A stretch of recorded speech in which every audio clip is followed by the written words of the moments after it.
From Montana's news leader, this is the MTN 10 o'clock news. Good evening and thanks for joining us tonight. I'm Russ Riesinger. Tonight, the House approved two crucial measures. First, it passed the Cash Act to give millions of Americans $2,000 stimulus payments. Afterwards, it voted to override a presidential veto. Now both those measures move on to the Senate, which meets tomorrow. Skylar Henry reports from Capitol Hill. The bill is passed. The House approved a bill to increase direct stimulus payments from $600 to $2,000, one day after President Trump finally signed the COVID relief bill into law.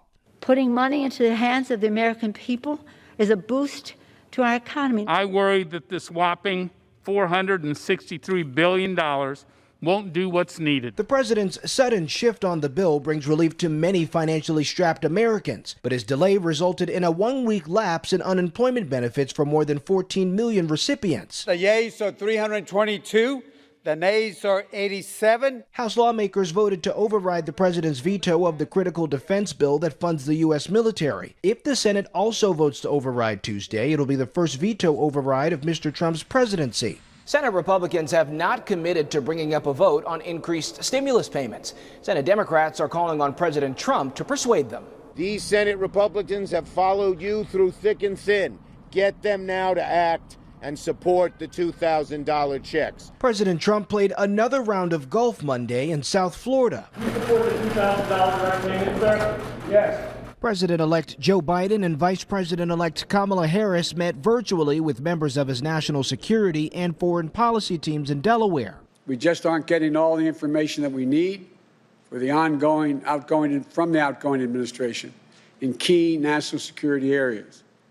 It's nothing short, in my view, of irresponsibility. Pentagon officials tell CBS News that meetings with the Biden transition team have paused for the holidays. They're expected to resume next month. Skylar Henry, CBS News, Capitol Hill.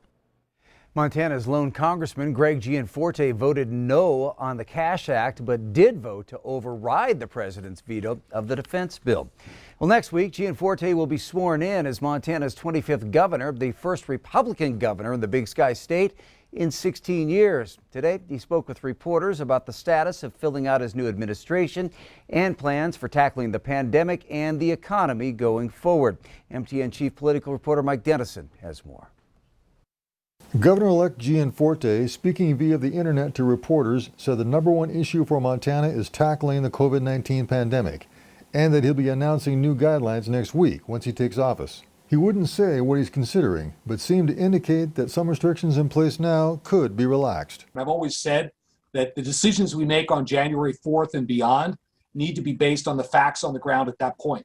I would point out that we've seen a precipitous drop in the rate of the number of new infections per day. That's encouraging to me. He did say he'll be wearing a mask in the Capitol and getting a vaccine when it becomes available to him.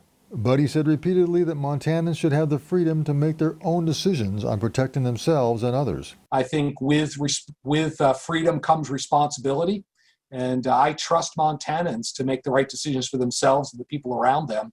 Again, we'll get through this together. On his cabinet, Gianforte so far has named only one nominee out of a dozen state agency heads that he must appoint. He said it's taken time to go through a crush of qualified applicants and that he'll unveil more, but not all of them, this week. Well, I'm well over half of the 12 have been offered and accepted. We're just in the process of getting those packaged up so we can get them out to you and share the details. But I would also say that from my career of building teams, it's important. The most important thing is having the right person in the chair, not just filling a chair. And finally, when asked about legislative priorities, Gianforte said it's outlined in his Montana comeback plan, but he cautioned that next year's budget may be tight. I said to both the majority and the minority, if they have ideas that are consistent with that comeback plan, we're going to be supportive.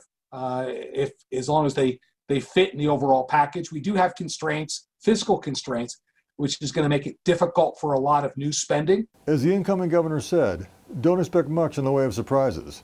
He'll be trying to enact what he promised during the campaign, a more frugal and conservative state government. Reporting from Helena, Mike Dennison, MTN News. Gianforte will be sworn in next Monday at a ceremony at the Capitol that will be streamed on Facebook. Well, now that President Trump has signed the massive government funding package, Montana breweries and distilleries will get some much-needed tax relief. A reduced tax rate on small brewers and distillers is now permanent thanks to the Craft Beverage Modernization and Tax Reform Act. Senators John Tester and Steve Daines co-sponsored that bill and supported adding it to the year-end spending deal. The lower rate was put into place 3 years ago, but it was set to expire on January 1st. The Montana Brewers Association says the state's breweries would have had to pay a total of $800,000 more in taxes without an extension. Leaders say local breweries have already been hit hard by lower taproom sales, and a tax hike would have been disastrous. We're expecting a tough winter, so the timing of this relief is vital. We're really worried about the ability of these businesses to survive this winter, and so the tax break combined with the COVID relief, without it, I don't know if some of these breweries would make it, quite frankly. The Brewers Association says the Paycheck Protection Program was also important for many of their members, and they're pleased to see more money for those loans. Well, MTN is reporting an increase of 515 COVID-19 cases in our state since yesterday. The good news, active cases have dropped by nearly 700. In addition, there's been 12 new deaths related to the virus. Those deaths come from Silverbow, Yellowstone, Jefferson, Dawson, and Sanders counties. In all, Montana is reporting more than 80,000 cases, with 974 people dying from the virus so far this year. And Wyoming's death toll has now eclipsed 400. The state's health department reported 32 new COVID-19 related deaths today. All of the patients passed away within the last month. 10 of those deaths came in Natrona County, while Bighorn and Laramie counties reported 4 each. Wyoming has seen 405 total deaths and more than 37,600 confirmed cases. All right, we want to send it over to Chief Forecaster Bob McGuire. Bob, we had some fog earlier today and this evening. You're going to tell us a little bit more about how it develops. Yeah, it's something we call radiation fog. Now, that sounds like something out of a B-1950s sci-fi movie, but it has nothing to do with atomic radiation. What it has all to do with is how the warm air of the day radiates upward at night and actually kind of clears things up. In order to do that, you got to have two ingredients. The first ingredient is basically clear skies, and the second is calm winds. And so what happens here as the cool, warm air of the day radiates upward, it leaves some very cold air down at the surface. And what happens here, as the temperature goes down, the humidity goes up, and once the humidity gets to 100% or higher, what happens is the air becomes saturated, and we start to see the fog develop, just like we did last night and just like we did this evening at about 6 o'clock. And if you get a little bit of wind, it stirs up the air enough, and then it kind of blows most of the fog away, and that's what happened late this evening. We'll have more in your forecast in a few more minutes. Russ? Thank you, Bob. We're all hoping that the flipping of the calendar to 2021 will bring with it the end of the pandemic, but many businesses may never be the same. So one billing staple is being proactive about getting people back in their doors, and it's working. Q2's Casey Conlon has our latest Rebound story. It's hard to find any industry more affected by the COVID-19 pandemic than gyms. Normally, there are hundreds that come to the YMCA in Billings every day for group exercise classes. But there are many who just don't feel comfortable in that kind of setting right now, and the YMCA says, hey, that's fine. You don't have to come here. You can come here. Because the Y now offers all of its classes, both in person and online, through Zoom.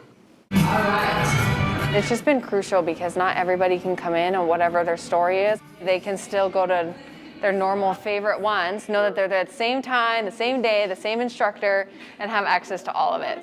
The Y recently purchased new cameras and audio equipment that give their online participants a much better experience. Nice job, right? And it's paying off, not only with old members returning, but with brand new members solely using the virtual offerings. We have people from out of state joining the Y, which is just awesome. We have like Maryland and North Dakota and like all these crazy places that they talk to their sister and they're like, hey, this is an option for you. You can just do the, get a membership and you can do these classes with me. And instead we have siblings doing it from different states, and like, it was just not expected, but definitely rewarding for our facility. So I'm gonna face the camera here. It's been a long ride to get here. The beginnings of the pandemic had everybody scrambling. I was literally Zooming classes in from my house through all of shelter in place. And then once shelter in place got lifted, we did classes outside only. Once summer hit, we did a hybrid of outside, inside, and then this fall we did a hybrid of inside and Zoom classes. That's why the Y has seen more success than most. The willingness to go many extra miles for that sense of community the organization has cultivated for years. As long as I felt like we were keeping people on track with their fitness and some form of structure and interacting with us, I was like, I will do whatever. Even if we have, 3 or 4 people online, it doesn't matter. Those people are being active and they have an option, saying this is making a big difference, or people joining the Y because now they have access to these classes again. It's definitely made the growing pains worth it. And now they're set up for a system many people believe is here to stay. We have to prepare for that. Like, virtual is like the new thing. For some people, it's a convenience thing. Obviously at the Y, we're all about community, right? And people want to be here and be in person, but if you can't, I think it's here to stay. So we'll just keep adapting and adjusting and make the most of it. The longer the pandemic goes, the better at that the Y seems to be. Casey Conlon, MTN News. Thanks, Casey. And to put in perspective how many classes the Y offers, there were 18 today alone. You can purchase a membership on their website at billingsymca.org. Still to come on the MTN 10 o'clock news here on Q2. 2020 was very unique, but it wasn't just the pandemic that will be remembered. We take a look back at the top national stories coming up after the break. And then a little later in sports, we're going to go around the baseball diamond with a story that left its mark in 2020 and kept us wondering what the new year will bring.